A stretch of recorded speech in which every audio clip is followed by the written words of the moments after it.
میرے بزرگ، میرے بھائی بہنیں، بیٹیاں، جہاں بھی میری آواز پہنچے، آپ سب لوگوں پر یہ اخلاقی طور پہ ضروری ہے، فرض ہے کہ ہر مسلمان 2 رکعت تہجد کے وقت میں اسی نیت سے پڑھ کے دعا کرے کہ اللہ بلاد اسلامیہ سے اور مسلمانوں سے اس کرونا وائرس کے عذاب کو ٹال دے، چونکہ یہ عذاب بڑھتا جا رہا ہے اور اس کی وجہ سے مشکلات میں اضافہ ہو رہا ہے۔ تو اس کا حل اب ہمارے پاس کوئی نہیں ہے ماں سوا اس کے کہ ہم اللہ تبارک و تعالیٰ سے دعا مانگیں۔ اسی لیے حضور بھی ہمیشہ دعا فرماتے تھے، اللہم انا نعوذ بک عن البرص والجذام وعن سیء الاسقام، کہ یا اللہ برص اور جذام سے بھی اور ہر بری بیماری سے ہمیں بچانا۔ تو اس لیے تمام مسلمانوں کے لیے دعا مانگیں۔ مسلمان بھی انتہا پریشان ہیں اور یہ بہت سارے ملکوں میں پھیلتا چلا جا رہا ہے، تو یہ اللہ کا عذاب ہے، اس میں کوئی شک نہیں ہے، اور عذاب رفع تب ہوگا جب ہم اللہ سے درخواست کریں گے، کیونکہ دینے والے بھی وہی ہیں اور شفا دینے والے بھی وہی ہیں۔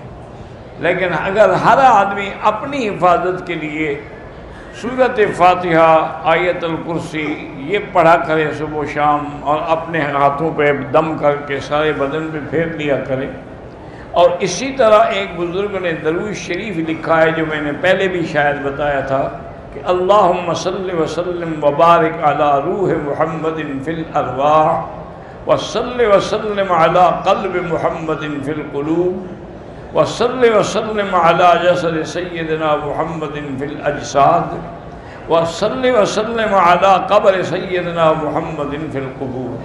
انہوں نے لکھا ہے کہ جو آدمی یہ درود شریف پڑھ کے روزانہ صبح کو دعا کرے گا، اس کو کبھی بھی ایسی خبیث اور بری بیماری قریب بھی نہیں آئے۔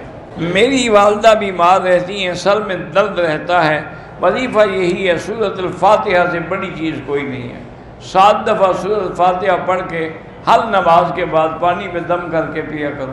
عمرے کے طواف کے بعد ابھی بال نہیں کاٹے تھے کہ جھوٹ بولنا تو ویسے ہی حرام ہے، عمرے میں ہو یا کیسے ہو، استغفار کرو۔ ڈائمنڈ پر تو زکوٰۃ نہیں ہے، لیکن اگر ڈائمنڈ گولڈ پہ لگا ہوا ہے تو سونے پر تو زکوٰۃ ہے نا۔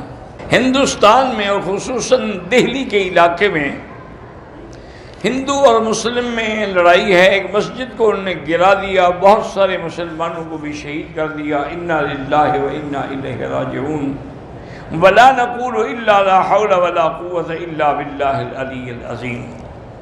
بہرحال مسلمانوں کو چاہیے کہ قنوت نازلہ پڑھا کریں تاکہ اللہ تعالیٰ ان کے شر سے محفوظ رکھے، اور دوسری بات یہ ہے کہ مسلمان اتحاد کریں۔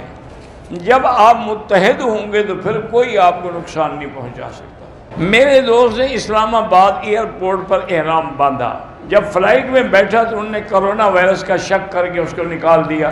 وہ دم بھی دے گا اور احرام کھولے گا، بعد میں جب اللہ توفیق دے عمرہ بھی کرے گا۔